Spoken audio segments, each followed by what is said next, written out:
Hello दोस्तों, कैसे हैं आप सभी लोग? उम्मीद है सभी स्वस्थ होंगे, मस्त होंगे, जबरदस्त होंगे। तो जैसा कि आप जानते हो, कल मैंने यहाँ पे आपको महाजनपद काल में आपकी महाजनपद शुरू की थी और काशी महाजनपद और आपके लिए कौशल महाजनपद। क्या काशी महाजनपद और कौशल महाजनपद हम लोग कर चुके थे। आज हम लोग देखने वाले हैं अंग महाजनपद, मगध, बज्जी, मल्ल और चेदी महाजनपद। तो बात करें हम लोग अंग महाजनपद की। यदि अंग महाजनपद की बात करें तो राजधानी आपको चंपा मिलेगी, पता है चंपा मिलेगी। द कैपिटल ऑफ द अंग महाजनपद वाज द चंपा। और विशेषताओं की बात करें तो चंपा भारत के 6 महानगरों में उस समय पर समकालीन समय पर 6 महानगरों में से एक था। कितने? 6 महानगरों में से एक था, इसको याद आपको रखना पड़ेगा। और इन 6 महानगरों की बात करें तो महापरिनिर्वाण सूत्र में, कहाँ पर, याद रखना बेटा, कहाँ पर? महापरिनिर्वाण सूत्र। आपको याद होगा शुरुआत में पढ़ाया था मैंने कि बौद्ध धर्म को जानने के सॉरी आपको महाजनपद काल को जानने के लिए साहित्यिक स्रोत कौन से हैं और पुरातात्विक स्रोत कौन से।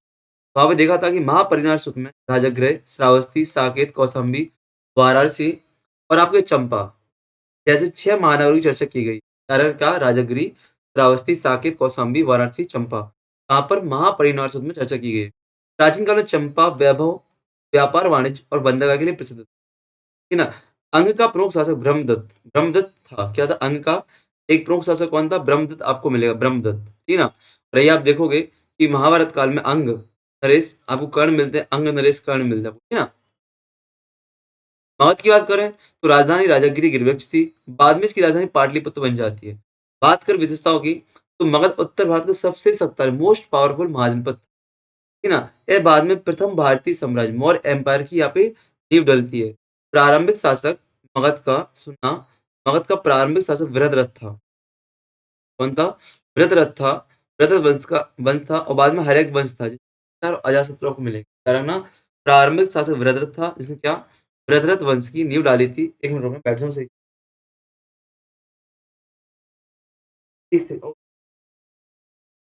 एक तो क्या, पैर में चोट खा ली तो बैठने में दिक्कत आती है, उठने में दिक्कत आती है। चलो, तो क्या प्रारंभिक शासक वृहद्रथ था, बाद में हर्यक वंश से बिंबिसार अजातशत्रु थे। ठीक है ना? वज्जी की बात करें, वज्जी महाजनपद की, तो वज्जी की राजधानी वैशाली मिलेगी। क्या? वज्जी की राजधानी आपको क्या मिलेगी? वैशाली मिलेगी। इसको याद रखना आपको राजधानियों को। विशेषताओं की बात करते हैं, संघात्मक। क्या? कॉन्फेडरेशन ऑफ द रिपब्लिक था। और रिपब्लिक क्या था आपका? संघात्मक था। इसमें 8 राज्य, कितने? 8 राज्यों का समूह पूछा गया है। वज्जी कितने राज्यों का समूह था? 8 राज्यों का समूह था। इसमें क्या है? लिच्छवी भी थे, विदेही भी थे, ज्ञात्रक भी थे। आपसे पूछा गया है ज्ञात्रक राजवंश किससे संबंधित हो? किससे? वज्जी संघ से संबंधित। किससे? वज्जी संघ से संबंधित है। ठीक है ना? अन्य सदस्यों में उग्र, भोग, कौरव, इक्ष्वाकु, कौरव और इक्ष्वाकु। कौरव सुनते हो, इक्ष्वाकु रामवंश सब सुनते हो। बुद्ध के समय वज्जी संघ शक्तिशाली और संगठित राज संघ था। कब? गौतम बुद्ध के समय। मल्ल महाजनपद की बात करें तो इसका राजधानी कुशीनारा और पावा थी। मल्ल मल्ल की राजधानी क्या? किनारा थी, पावा थी। अब देखना, अभी आपको ये शहर आपको दिख रहा है ना, ये सारे से आपको बौद्ध और महावीर के समय पे देखने को मिलेंगे। फिर से रिवीजन करेंगे। मल्ल आपके कहाँ पर? कुशीनारा पावा इनकी राजधानी थी। विशेषताओं की बात करें तो एक संघात्मक गणराज्य था। क्या था? संघात्मक गणराज्य था, जैसे कि वज्जी था। कुशीनारा में गौतम बुद्ध का क्या हुआ था? महापरिनिर्वाण हुआ था, डेथ ऑफ द बुद्धा। क्या? डेथ ऑफ द बुद्धा कहाँ पे हुई थी? कुशीनारा में हुई थी कि नहीं? कि मल्लों की राजधानी कुशीनारा में गौतम बुद्ध की मृत्यु हुई थी। कुछ जातक में ओक्काक को मल्ल का राजा बताया गया है। कहाँ पे? कुछ जातक कहानी में, कुछ जातक कथा में इसको ओक्काक को क्या बताया गया है? मल्ल राज्य का राजा बताया गया। इसको याद रखना आपको। ये बात करें चेदी या चेदी महाजनपद, तो इसकी राजधानी सुक्तिवती या सोथुमती थी, जो कि आपकी बुंदेलखंड क्षेत्र में आपको देखने को मिली, छतरपुर क्षेत्र में। ठीक है ना? लिखा है देखो, आधुनिक बुंदेलखंड क्षेत्र में से थी। महाभारत काल में यहाँ प्रसिद्ध राजा शिशुपाल हुआ करता था। कौन? शिशुपाल। आपको याद होगा शिशुपाल का वध किया गया था, याद है? इसके बाद भगवान श्री कृष्ण द्वारा किया गया था। 99 बार माफ किया था, 100वें अपराध पर मृत्युदंड दिया था। ये थी अब देखो यहाँ पे कहानी सुनाने लगे शिशुपाल की मैं, आपको मजा तो आ जाएगा, लेकिन क्या आपके एग्जाम के लिए महत्वपूर्ण रहेगी? बताओ। कतई नहीं रहेगी। हाँ, इंटरव्यू टाइम पे महत्वपूर्ण रहेगी। तो इंटरव्यू टाइम पे आपके लिए अलग से चीज आप देखते हो ना, तो आपको गूगल में मिल जाती है, यहाँ पे सर्च करो तो मिल जाती है। किसी शिशुपाल का जब जन्म हुआ था, वो बोल नहीं रहा था, आंखें बंद थी। ठीक है ना? आंखें बंद थी, बोल नहीं रहा था, रो नहीं रहा था। तो ऐसा कहा गया उनकी माँ से कि जो जिस व्यक्ति के पास जाएगा तो आंखें बंद नहीं, तीसरी आंख, सॉरी तीसरा नेत्र था, तीसरा नेत्र उसका गायब हो जाएगा, लेकिन वही व्यक्ति इसका वध करेगा। तो श्री कृष्ण ने जब इसके बचपन में इसको हाथ में लिया तो तीसरा नेत्र गायब हो गया। प्रणित गायब हो गया। तो उनकी माता ने श्री कृष्ण से वरदान माँगा कि आप इसको कभी मृत्युदंड नहीं देंगे। बोलते विधि का विधान है, देना पड़ेगा। या आप मेरी मौसी या बुआ हो, जो भी हो, तो इसमें आपको क्या 99 बार माफ़ कर दूँगा इनको, 100 बार वध कर दूँगा। ठीक है ना? तो जब वो वहाँ पे जाते हैं शिशुपाल सभा में, वहाँ पे इनकी वध कर दिया जाता है सुदर्शन चक्र से। केतीय जातक में यहाँ राजा के उपचर का उल्लेख मिलता है, राजा के उपचर का उल्लेख मिलता है। देखो, अंग की राजधानी चंपा थी, 6 महानगरों में से एक था। मगध की राजधानी राजागिरी पाटलिपुत्र, वज्जी वैशाली, मल्ल कुशी नरपावा, चेदी कुसुम। आगे देखते हैं हम लोग, आगे देखते हैं हम लोग। वत्स, कुरु, पंचाल, मत्स्य को देखते हैं। वत्स की राजधानी कौशाम्बी। क्या? वत्स की राजधानी कौशाम्बी क्या थी? कौशाम्बी थी। भौगोलिक क्षेत्र की बात करें तो इलाहाबाद क्षेत्र या वादा क्षेत्र में आपको देखने को मिलता है। क्या? इलाहाबाद क्षेत्र में आपको वत्स महाजन पर देखने को मिलती है। विष्णु पुराण के अनुसार हस्तिनापुर के राजा निक्षु ने गंगा के प्रवाह में हस्तिनापुर के बह जाने के बाद कौशाम्बी को अपनी राजधानी बनाया। क्या रहना? इसके अनुसार विष्णु पुराण में इसकी जानकारी मिलती है। वहां पर विष्णु पुराण में कहानी मिलती है कि वही वत्स के राजा कौन थे? निक्षु थे। चक्षु थे। चक्षु के राजा थे, जो कि गंगा प्रवाह में बह गया था इनका शहर। ठीक है ना? हस्तिनापुर गंगा प्रवाह में भर गया था, तो इन्होंने क्या किया था? कौशाम्बी को अपनी राजधानी बनाया था। तो वत्स की पहली राजधानी हस्तिनापुर, सेकंड राजधानी कौशाम्बी, याद रखना। ठीक है ना? बुद्धकालीन शासक कहाँ पे आपको देखो, वत्स में कहाँ पे आपको वत्स में शासक मिलेंगे? बुद्धकालीन कौशाम्बी में कौन मिलेंगे आपको? उदयन मिलेगा, राजा उदयन आपको यहाँ पे मिलेगा। सांस्कृतिक महत्व की बात करें, संस्कृत नाटककार भास ने अपने नाटकों में राजा उदयन और वासदत्ता की प्रेम कथा। अब देखो, भास, आपको भास की डेट याद करने की याद करो, महाजनपद काल में बताओ। अब लिखा है महाजनपद काल में कौन है, गुप्त काल में कौन है, तो आपको यहाँ से याद हो जाएगा ना कि महाजनपद काल में कौन आपको दिख। बता रहा था आपको क्या कि भैया आपको तो क्रम याद नहीं करना है, क्रम करने के तरीके होते हैं। मैंने बोला कोई चीज़ शॉर्ट में पढ़ना है आपको ना, तो आप परेशान हो जाओगे। तरीका ये होता है, जब कहानियाँ पढ़ रहे हो ना, तो कहानी में कौन सा व्यक्ति कहाँ आ रहा है, कौन व्यक्ति महाजनपद काल में आ रहा है, कौन गुप्त काल में आ रहा है।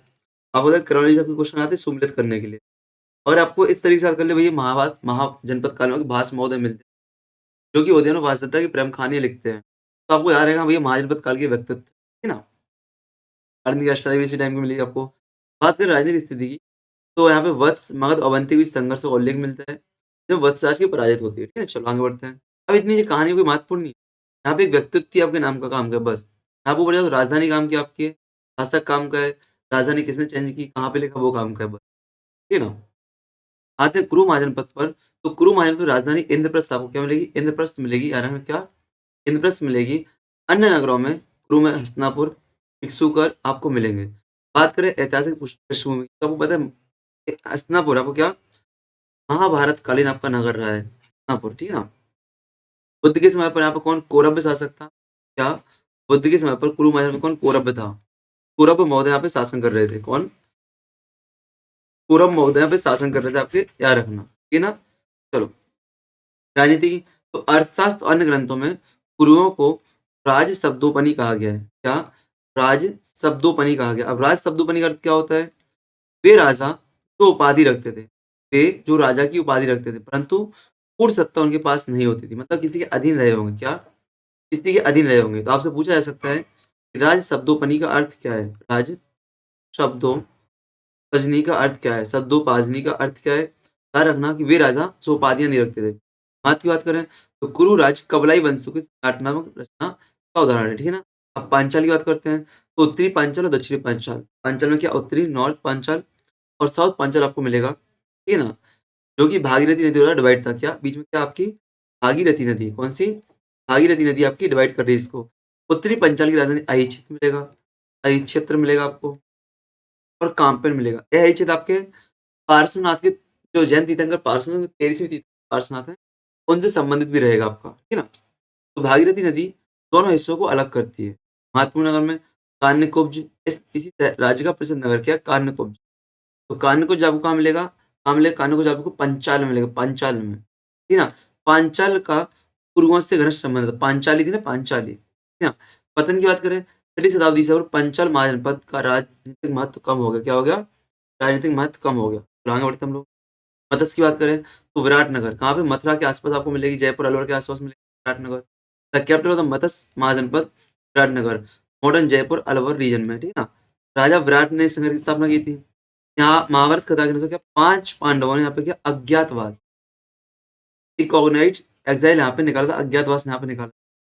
आर्थिक विशेषता की बात करें, क्षेत्र पशुपालन के लिए प्रसिद्ध। राजनीतिक स्थिति की बात करें, बुद्ध काल में मत्स्य राज्य कोई विशेष महत्व नहीं रह जाता। क्या बुद्ध काल में क्या मत्स्य राज्य का कोई राजनीतिक विशेष महत्व नहीं रह जाता है। बाद में मगध साम्राज्य ने इसे अपने में मिला लिया था, ठीक है ना। चलो रिवाइज करो।